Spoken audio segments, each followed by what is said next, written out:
Shalom and welcome to my weekly video message. Someone once told me that he thought the dryer had shrunk his clothes. Turns out it wasn't the dryer, it was the refrigerator. So I want to tell you about a little experience I had earlier this week with a shrunken pair of pants. It wasn't mine and it wasn't the dryer or the refrigerator. But it's been creeping up on me for several months now with his yeshiva closed. Yossi has been home. And every time I turn around, he seems to have grown another inch or more. And as he's been rising, the bottom of his pants have been rising too. Well, Yossi's yeshiva opened their summer program in the Poconos on Monday, and Yossi was adamant, and rightfully so, that he get a new Shabbos suit, one that fits, before he heads back. So last Thursday, we headed to a clothing store in Brooklyn and bought Yossi a beautiful wool suit. It was a first for him. But that's not why he was excited to wear it last Shabbos. He was just happy to have a suit that fit him. I thought I had mentioned that we'd have to check the label, and they would probably need to be sent to the dry cleaners. But apparently I hadn't. Because on Sunday night while I was out with Yossi, Devora called me frantically saying that she was hanging the laundry and had found an unfamiliar small pair of pants that seemed to resemble Yossi's new ones. Yes, ouch. Well, we trained him well, and we are proud that he puts his clothing in the hamper. But I guess it's time to retrain him. But more importantly, what were we to do with his shrunken, brand new pants? So of course I Googled it, and quickly found the solution. You wash it in lukewarm water with hair conditioner, stretch it, and leave it to dry. Voila. Well, not so fast. Even after we tried, it still wasn't its original size. So first thing Monday morning, without much time to figure it out before Yossi was off, I went to one of the local dry cleaners and asked for help. But he wasn't helpful or hopeful. He said he's never had success with this, and there's nothing that can be done. But I've learned to never give up. So off I went to a dry cleaner's in Blauvelt that had once helped me repair a delicate garment. Can this be fixed, and can it be done today, I asked. Absolutely was the answer, and sure enough, when I went to pick it up, it was back to its original size and fit Yossi like a glove. Well, almost.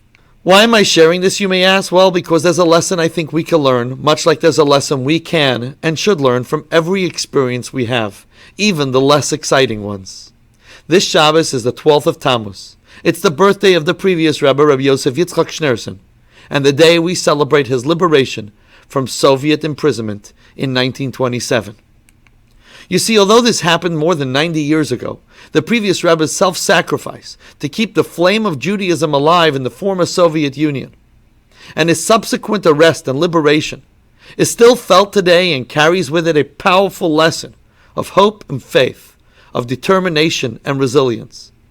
Several years ago, I took Yossi along with me to 770 to listen to the first-hand accounts of the previous Rebbe's arrest and liberation from the then close to 100-year-old Chassid, Reb Mendel Morozov of blessed memory, who grew up in the home of the previous Rebbe. And I'm going to attempt to find a correlation between his story, my story, and our attitude to life. At a time when Jewish communities in the former Soviet Union sadly watched Judaism begin to shrink, and when most Jewish leaders were losing hope in the face of the incredible challenges presented by communism, the previous Rebbe would not give up and encourage his followers to put their lives on the front line for the sake of Judaism.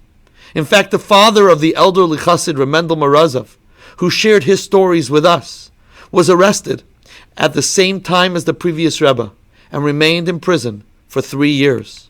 Upon his release, he resumed his activities and organized secret classes for adults until 1938, when he and a dozen others were arrested, their fate unknown until several years ago. Sadly, they were all murdered in 1938. The previous Rebbe had one single mission for himself and his followers: to keep the flame of Judaism alive. And despite the physical discomfort and the blows he and his followers suffered at the hands of the Soviet authorities, he resolved not to be intimidated or allow them to break his spirit. And then finally in 1940, when he escapes the burning streets of Warsaw and comes to America, his hopes to rebuild Judaism are met with criticism, complacency and indifference to religion. But he won't give up and announces the famous words, America is nicht anders. America is no different. Today, through his incredible faith, hope, and optimism, there are spiritual dry cleaners, Chabads, and other Jewish centers in every corner of the world, including the very city where he was arrested in 1927, all dedicated to bringing Judaism back to its original beauty.